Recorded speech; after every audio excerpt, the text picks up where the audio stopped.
Happy Saturday, everybody. Today's classic is from our October 17, 2011 episode called Why Would You Put a Cadaver on Trial?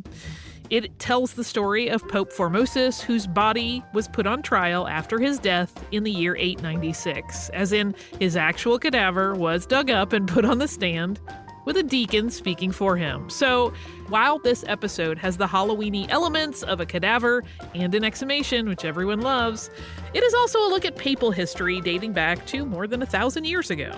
As kind of a random side note, this episode is from former hosts Sarah and Deblina, and as they're talking at the top of the show, they say that they don't go looking for exhumations to talk about in the podcast. They just kind of keep stumbling over them.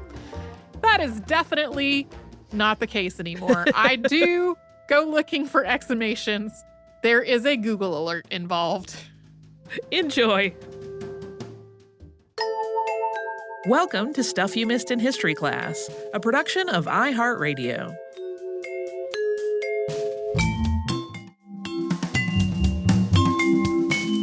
Hello and welcome to the podcast. I'm Sarah Dowdy. And I'm Deblina Chakraborty. And we are continuing with our spooky Halloween October series. And we figured it would be the perfect time to discuss an exhumation. And people do suggest exhumations to us pretty regularly. I was going to say, isn't it always the perfect time to discuss an exhumation? It is, if it is stuff you missed in history class. But we promise that most of the time we don't go looking for these exhumations. They just kind of happen. It'll be something completely unrelated to a potentially disinterred body, and then suddenly there is one. So it's kind of a surprise. But this one is not a surprise. The exhumation is really pretty impossible to avoid. And it's actually what drove listeners like Matthew and Naomi and Barry, as well as our friend and former coworker Molly Edmonds, to suggest this topic to us in the first place. Because it's a strange topic. I mean, to make the most obvious understatement. Yeah, it really is unusual. Unlike most exhumations that we mention on the podcast, this one wasn't done to verify a cause of death or to relocate the body.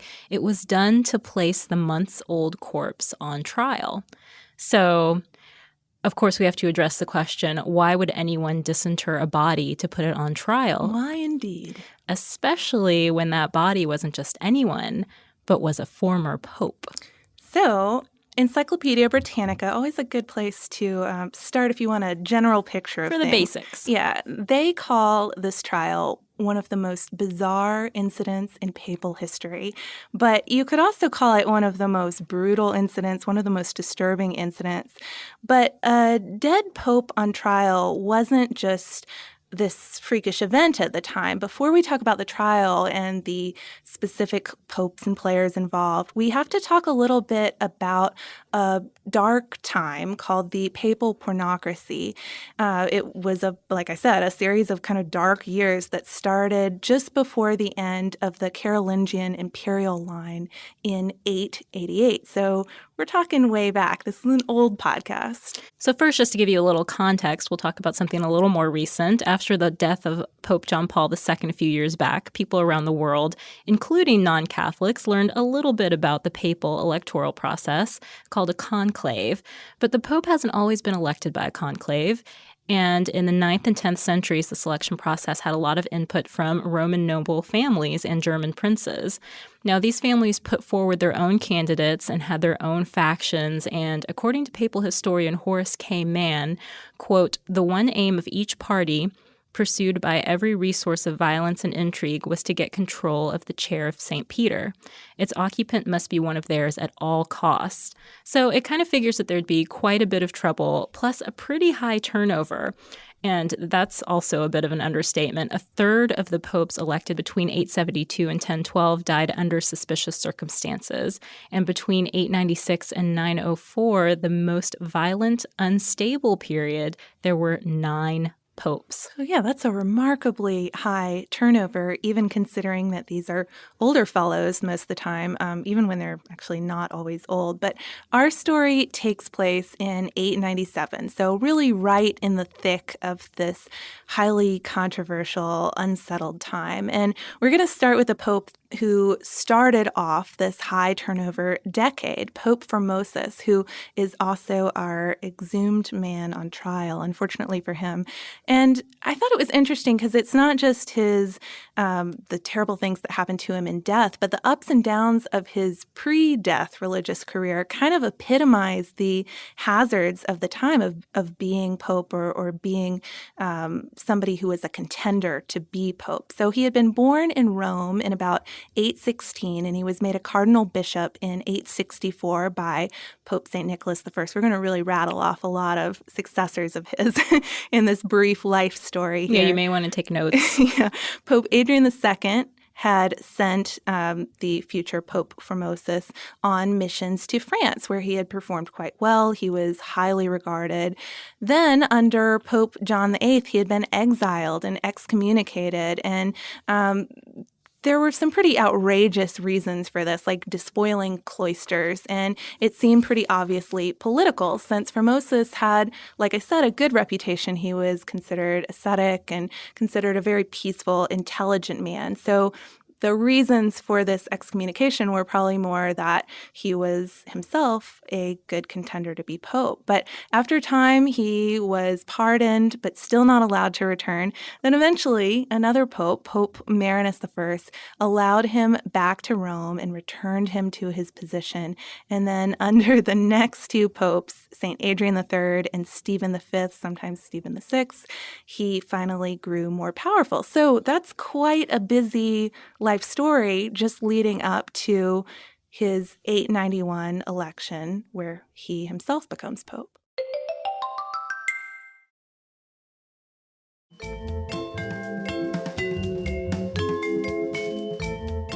Under Stephen, though, some big political things had gone down, so we should tell you a little bit about that, too.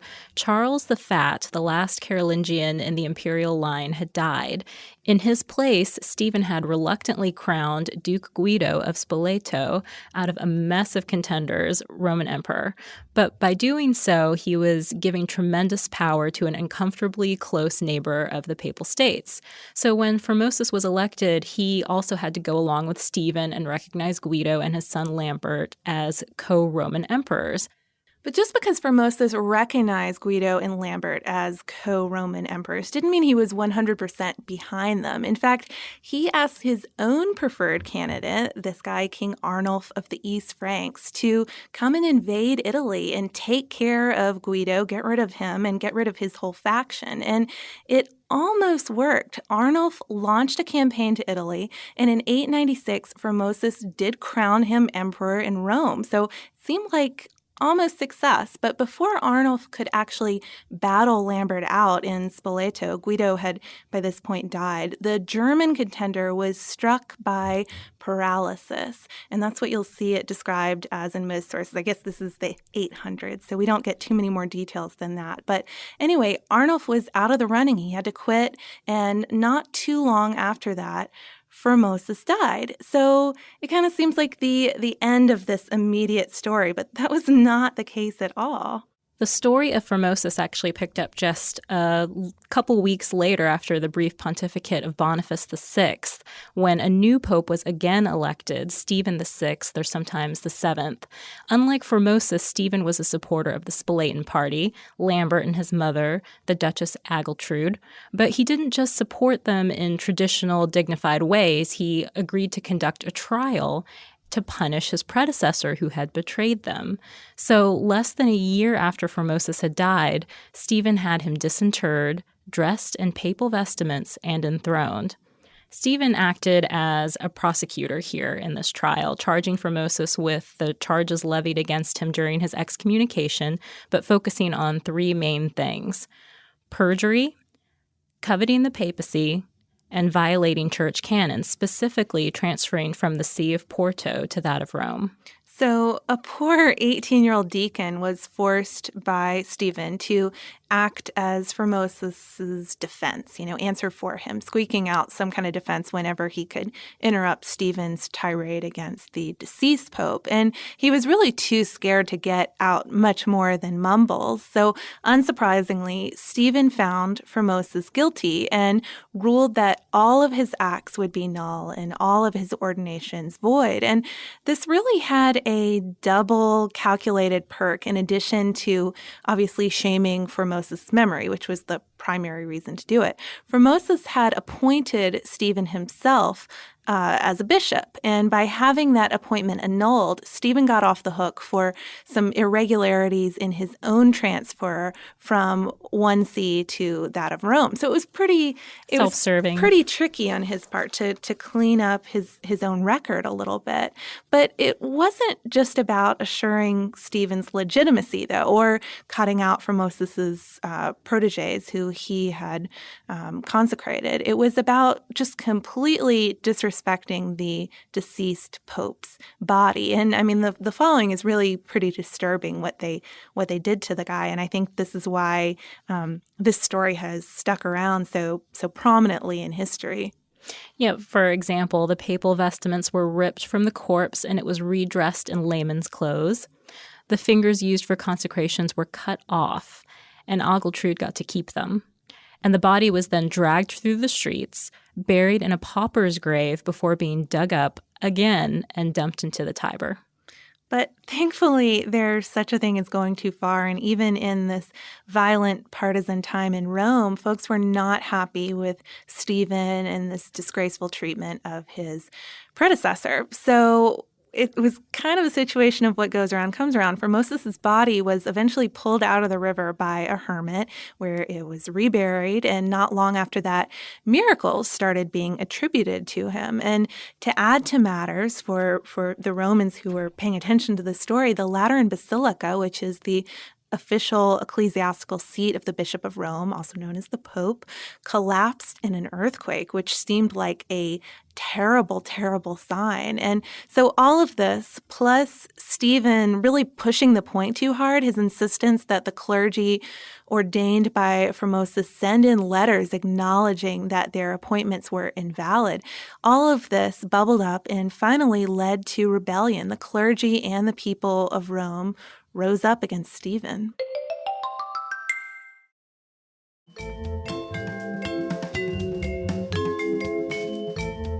So Stephen was stripped of his papal powers and thrown into prison. And there, the allies of Formosus strangled him in August 897. The next pope, Romanus, lasted only a few months, and the one following him, Theodore II, just a few weeks. But before Theodore died, he got right to work on honoring the dead, desecrated Formosus. He held his own synod regarding the cadaver synod, annulling Stephen's ruling and restoring Formosus's acts and consecrations. He also had the body brought back, exhumed once again to St. Peter's, and reburied in its old tomb.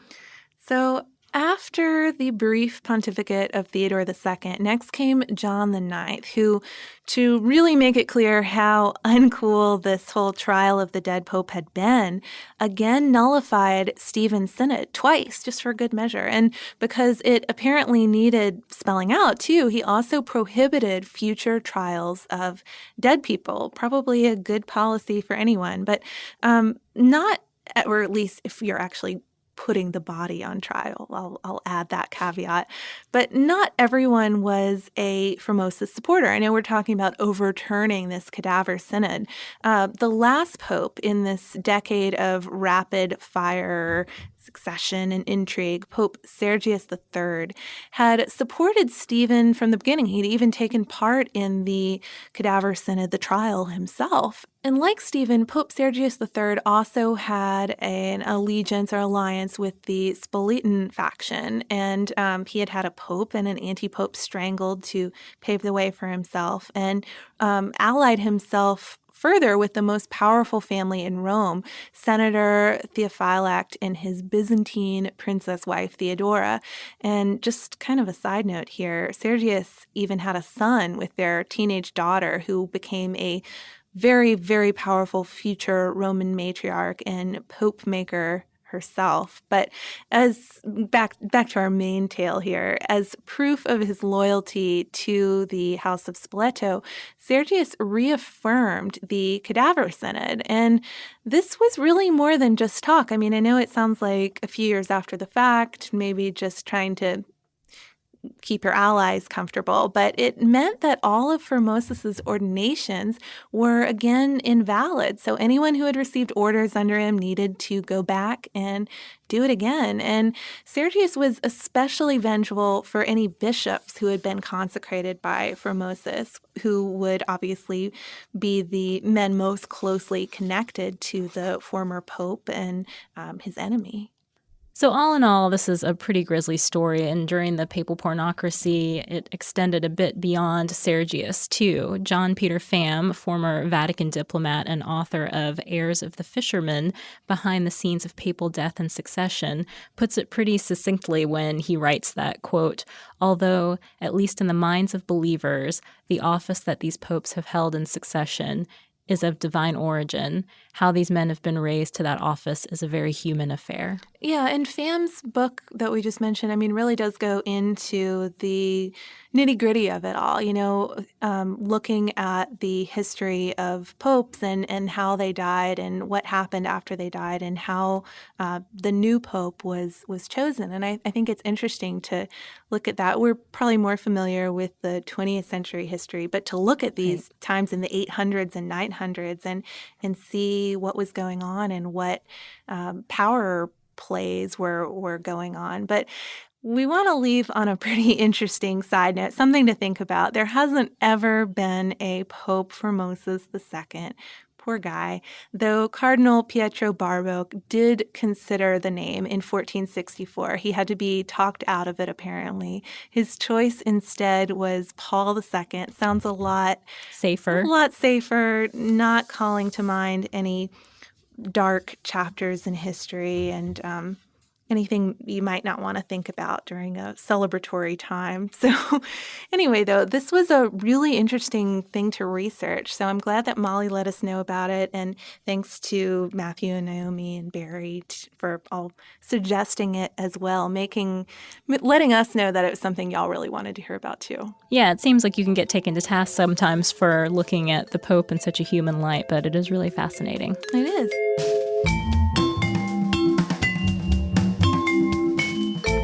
Thanks so much for joining us on this Saturday. Since this episode is out of the archive, if you heard an email address or a Facebook URL or something similar over the course of the show, that could be obsolete now.